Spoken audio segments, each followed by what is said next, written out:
There's a place in Sardinia where the earth touches the sky, an echo of lost civilizations that whispers secrets from 5,000 years ago. But what you'll see isn't what you expect.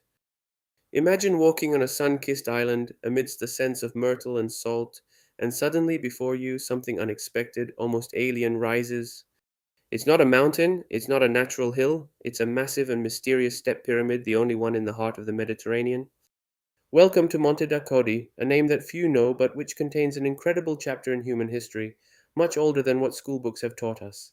Today we will take you on a journey through time, to unlock the secrets of this prehistoric wonder and discover why it still questions us deeply about the origins of our civilizations.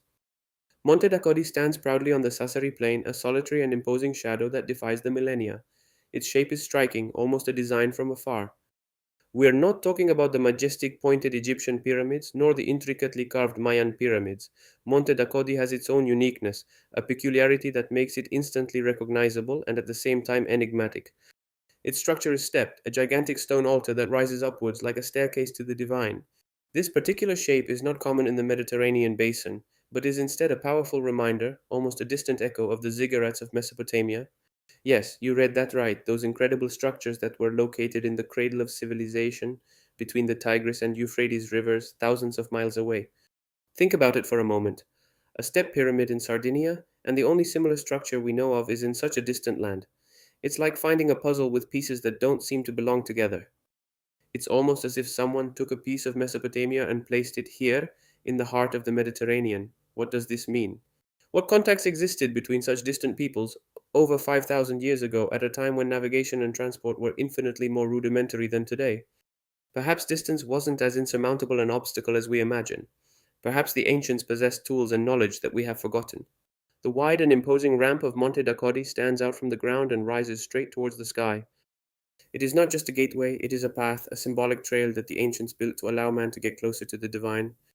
Imagine this ramp as a stairway to infinity, a stone corridor that led not only to the top of the temple, but to the gods, to the stars, to everything that transcends our earthly understanding. It was a bridge between the material and spiritual worlds, an invitation to raise one's gaze and soul.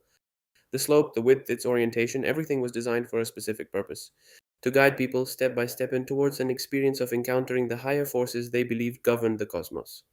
But who were the architects of this marvel? They were the peoples we call pre-Nuragic, people who inhabited Sardinia millennia before the advent of the more famous Nuragic civilization, the one that left us the iconic stone towers. These ancient Sardinians were not as primitive as we sometimes think.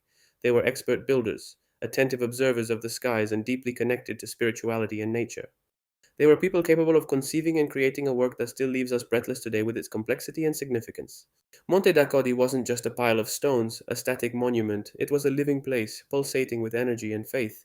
Here, arcane and solemn rites took place, ceremonies that filled the air with mysticism. We know that the temple was painted with red ochre.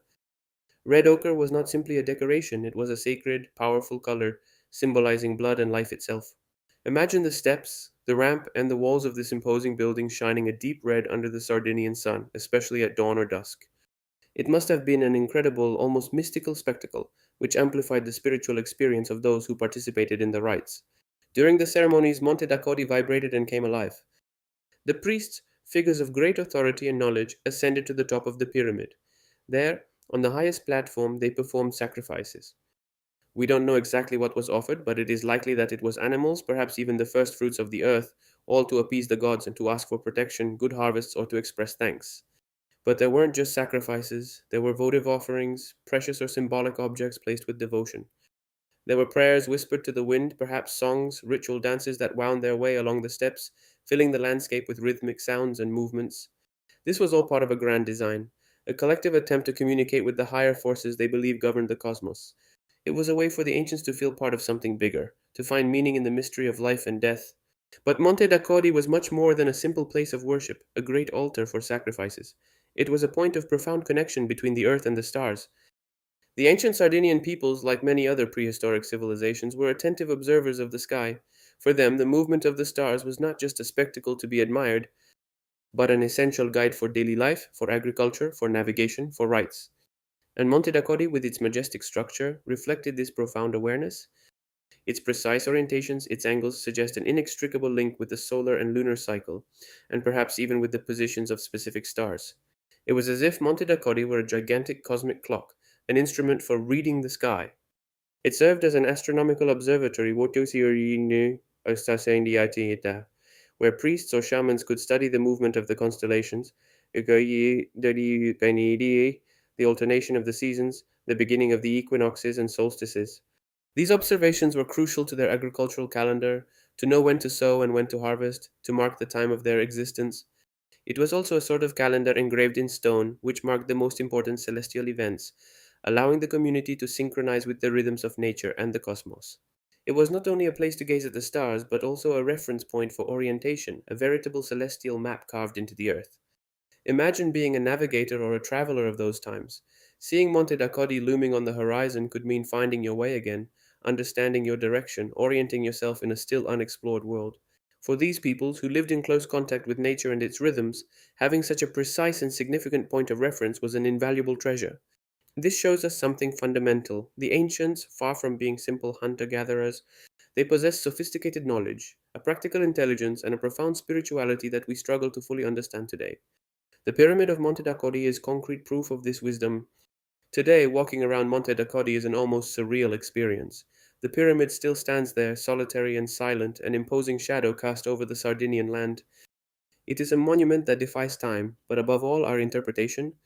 The wind blowing between the stones seems to whisper secrets of the past, questions that scholars and archaeologists continue to ask without finding definitive answers. How is it possible that such a unique structure with clear references to Mesopotamia appeared in Sardinia over 5,000 years ago? What were the contacts, exchanges, and influences that led to such a cultural and architectural convergence? We are not talking about a few centuries, but millennia before the Romans dominated the Mediterranean, before the Greeks founded their cities in an era that for many is still shrouded in the mists of prehistory. The answers to these questions are a gap in our knowledge, a challenge that Monte d'Accodi throws down to us. It forces us to question our certainties about ancient history. To ask ourselves if civilizations were more interconnected than we thought, if knowledge and ideas traveled across seas and land in ways we are only now beginning to imagine. Monte d'Accodi is not just an archaeological site, it is an enigma that pulsates in the heart of Sardinia, a bridge between worlds, a portal to a past that continues to question us. It is a silent reminder that history is much more complex and fascinating than can be captured in books, and that the greatest mysteries often lie beneath our feet, waiting to be rediscovered. If ancient history and its mysteries fascinate you, don't miss our next video on other unsolved mysteries of the Mediterranean. Click here to continue the journey.